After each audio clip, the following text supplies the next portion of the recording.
মুন্সিগঞ্জের মানুষ আমরা আসলেই ভাগ্যবান, কারণ আমাদের রয়েছে এরকম সুন্দর একটি ইছামতি নদী, যা বর্ষা ঋতুতে তার ভরা যৌবন ফিরে পায়। এখন আমি যে জায়গাটিতে রয়েছি এটি হলো টঙ্গীবাড়ি উপজেলার আবদুল্লাপুর ইউনিয়ন।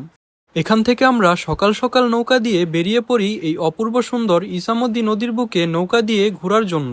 কিন্তু অনাকাঙ্ক্ষিতভাবে সম্মুখীন হই নদীর প্রতিকূল পরিবেশের সাথে। যেমন সকালের দিকে নদী ছিল পুরাই শান্ত ও স্রোতহীন, কিন্তু কিছুক্ষণ যেতে না যেতেই নদী তার আসল রূপে ফিরে আসে।